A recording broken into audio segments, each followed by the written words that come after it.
कुछ रेसिपी ऐसी होती हैं कि जब भी हम उन्हें बनाते हैं वो हमारी बचपन की यादों को ताज़ा कर देती हैं। और आज की रेसिपी भी कुछ ऐसी है, क्योंकि आज हम बना रहे हैं जन्माष्टमी स्पेशल नारियल पाक यानी खोपरा पाक। इसको बनाना बिल्कुल ही आसान है, बस आपको बनाते समय 2-3 चीज़ों का ध्यान रखना है। तो फ्रेंड्स, आई होप आज की रेसिपी आपको पसंद आएगी। तो चलिए बनाते हैं इसे।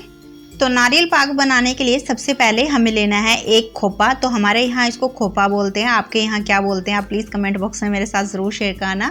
तो ये जो नारियल मैं मीडियम साइज़ का यहाँ पर यूज़ कर रही हूँ। अब इसके बाद इसे हमें कद्दूकस करना है। तो हम इस तरीके से ग्रेटर लेंगे और ग्रेटर का जो मीडियम वाला होल है ना, इससे इसको ग्रेट करेंगे। तो बड़े साइज़ वाला होल या छोटे साइज़ वाला होल यूज़ नहीं करना है, मीडियम से करना है। इससे बर्फ़ी का जो टेक्स्चर है वो बहुत बढ़िया आता है, साथ में ही टेस्ट भी बहुत बढ़िया आता है। खाने में छोटे छोटे जो पीस मुंह में आते हैं ना, वो बहुत ज़्यादा अच्छे लगते हैं। अब इसको अच्छे से हम कद्दूकस कर लेंगे। तो मैं तो बिल्कुल सिंपल तरीके से इसको कद्दूकस कर रही हूँ। आपको अगर इसका ऊपर वाला पार्ट ज़्यादा पसंद नहीं है तो आप यहाँ इसका छिलका उतार कर भी इसे यूज़ कर सकते हैं। पर यहाँ पर फ्रेंड्स आप मिक्सी यूज़ मत करना। मिक्सी में यूज़ करने से मैंने नोटिस किया है कि जो इसका टेस्ट होता है ना, वो काफ़ी चेंज हो जाता है। आप इसी तरीके से इसको बनाइएगा, बहुत ही बढ़िया आपकी नारियल पाक की बर्फ़ी बनकर तैयार होगी। तो इस तरीके से देखिए, मैंने सारा जो ये गोला है इसको कद्दूकस कर लिया है और ये करीबन यहाँ पर 2 कप है। आप देख सकते हैं 1 कप मैंने भर लिया है और 1 कप ये आराम से है। तो 2 कप यहाँ हमें सूखा वाला जो ये नारियल है कद्दूकस करके मिला है। अब इसके बाद हम आंच पे कढ़ाई रखेंगे और इसके अंदर 2 टेबलस्पून देसी घी डाल देंगे। तो बस इस मिठाई के लिए हमें सिर्फ 2 टेबलस्पून घी ही चाहिए। वैसे आप चाहें तो यहाँ पर इस घी को भी स्किप कर सकते हैं, ऐसे ही आप आगे का जो प्रोसेस है इसको कर सकते हैं। तो जब ये घी हल्का सा गर्म हो जाए उसके बाद आंच को आप बिल्कुल धीमे पे रखें और उसके बाद इसमें डाल देंगे 2 टेबलस्पून बारीक चॉप किया हुआ काजू। और काजू को हल्का सा भूनना है जब तक कि जो काजू है उसके ऊपर हल्का सा जो ब्राउन कलर ना आ जाए। इस बीच में कंटिन्यू उसको चलाते रहना है। जब आपको लगे कि हल्का सा ब्राउन कलर आ गया, उसके बाद इसके अंदर डाल देंगे हम करीबन 1/3 कप यानी आधा कप से थोड़ा सा कम मगज के बीज और साथ में ही 2 टेबलस्पून डाल देंगे खसखस। और इसको डालने के बाद धीमी आंच पे ही करीबन 20-30 सेकंड इन तीनों ही चीज़ों को भून लेंगे। तो यहाँ पर फ्रेंड्स बहुत ज़्यादा भूनने की ज़रूरत नहीं है, बस आप ध्यान रखना कि अच्छी सी इसमें से खुशबू आने लगे और जब आपको लगे कि जो खसखस है वो हल्का सा फूल गया है, बस उसी स्टेज पे आप इन्हें निकाल लें। निकालने के बाद अभी हमें और घी यूज़ नहीं करना है। जो हमने नारियल कद्दूकस करके रखा हुआ है वो इसी स्टेज पर कढ़ाई के अंदर हम डाल देंगे और इसे धीमी आंच पे कंटिन्यू चलाते हुए भून लेंगे। अब यहाँ पर फ्रेंड्स ध्यान रखिएगा, इसको लगातार हमें थोड़ा जल्दी चलाना है, क्योंकि जो नारियल होता है ना वो बहुत जल्दी जलने लगता है। जब इसमें से अच्छे से खुशबू आने लगे और हल्का सा आपको कलर चेंज दिखना शुरू हो जाए, बस उसी स्टेज पे आंच बंद कर दें और इस नारियल को सीधा आप एक प्लेट या बड़े बोल में निकाल लें, क्योंकि अगर इसे कढ़ाई में ही रहने देंगे तो जो नारियल है वो जलने लगेगा। अब नारियल के साथ में इसमें जो हमने नट्स भुने हैं वो भी डाल देंगे और साथ में अब इसके डालेंगे 1/4 छोटी चम्मच दरदरी कुटी हुई काली मिर्च। तो फ्रेंड्स बहुत सारे व्यूवर्स काली मिर्च का नाम सुनते ही बोलेंगे कि मीठे में काली मिर्च कौन डालता है ना।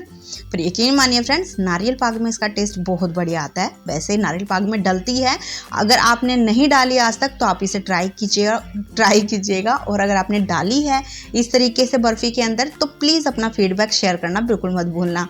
अब साथ में ही 1/4 छोटी चम्मच जायफल का पाउडर इसमें ऐड करेंगे, बहुत ही बढ़िया टेस्ट देता है नारियल पाक के अंदर। तो आपने ये भी ज़रूर ऐड करना है इसमें। तो बस अब ये चीज़ों को हम एक बार मिक्स कर लेंगे। अच्छे से सारी चीज़ों को मिक्स करने के बाद हमारी सारी तैयारी अभी हो गई है। अब इसके बाद हमें चाशनी बनानी है, तो उसके लिए हम दोबारा से आंच पर कढ़ाई रखेंगे और इसके अंदर हम डालेंगे 1.5 कप चीनी। तो चीनी की जो क्वांटिटी है आप अपने हिसाब से थोड़ी सी बढ़ा या कम भी कर सकते हैं। अगर आप बहुत ज़्यादा मीठा खाते हैं तो आप यहाँ 2 कप भी चीनी डाल सकते हैं और मैंने यहाँ 1.5 कप लिया। 1.5 कप में से भी 1-2 चम्मच मैंने यहाँ कम ही कर दिया। तो ये बिल्कुल परफेक्ट मीठा है। फिर भी अगर आप बहुत ही कम मीठा खाते हैं तो आप यहाँ जो है ना इसकी क्वांटिटी थोड़ी सी और कम कर सकते हैं। अब इसके बाद इसमें 3/4 कप पानी डाल देंगे। तो पानी की मेजरमेंट फ्रेंड्स बिल्कुल सिंपल है, जितना आप चीनी ले रहे हो ना उसका हाफ आपने पानी यूज करना है। अब इसमें आधी छोटी चम्मच हरी इलायची भी डाल देंगे। मैंने यहाँ दरदरी सी कूट के डाली है, आपके पास अगर पाउडर है तो पाउडर भी डाल सकते हैं। हरी इलायची पाउडर का मीठे में बहुत ही बढ़िया टेस्ट आता है। अगर आपके पास है तो आप इसे ज़रूर ऐड करना, नहीं है तो कोई बात नहीं, आप इसे स्किप भी कर सकते हैं।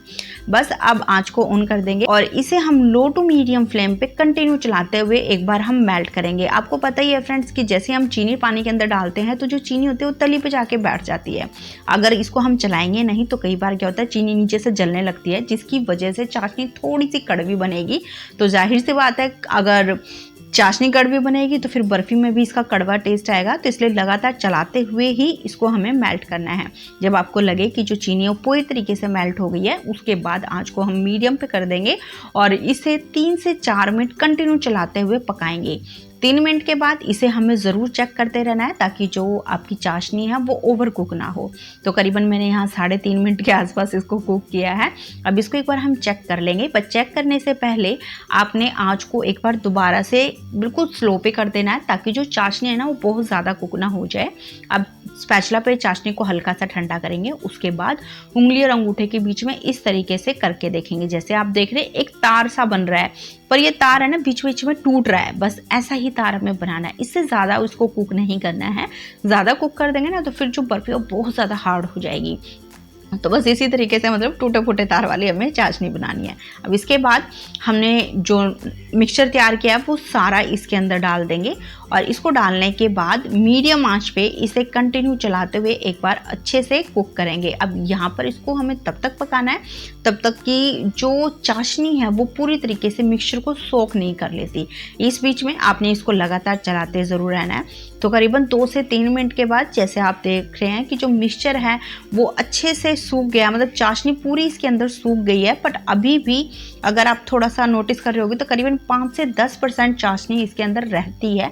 हल्का सा लिक्विडी आपको ये मिक्सचर लग रहा होगा कहीं कहीं पे, तो बस ऐसा ही ये मिक्सचर रखना है, क्योंकि इससे ज़्यादा अगर इसको हम पका देंगे ना, अगर सारी चाशनी इसकी यहीं पे ख़त्म हो गई तो फिर जब इसको हम सेट करेंगे तो बहुत ही ज़्यादा हार्ड हो जाती है बाद में जाके बर्फ़ी। तो इसलिए हल्की सी आप चाशनी इसके अंदर रखना, फिर देखना आपकी जो बर्फ़ी है ना वो 3 दिन के बाद भी ऐसे ही सॉफ्ट बनी रहेगी। तो बस अब ये जो मिक्सचर है बिल्कुल तैयार हो गया। आँच को बंद कर देंगे और इस मिक्सचर को सीधा एक ग्रीस की हुई थाली के अंदर हम डाल देंगे। तो मैंने यहाँ पहले से एक थाली को घी के साथ ग्रीस करके रख लिया। आप चाहें तो किसी बर्फ़ी की ट्रे में या फिर किसी चकोर के टिन में भी इसको सेट कर सकते हैं।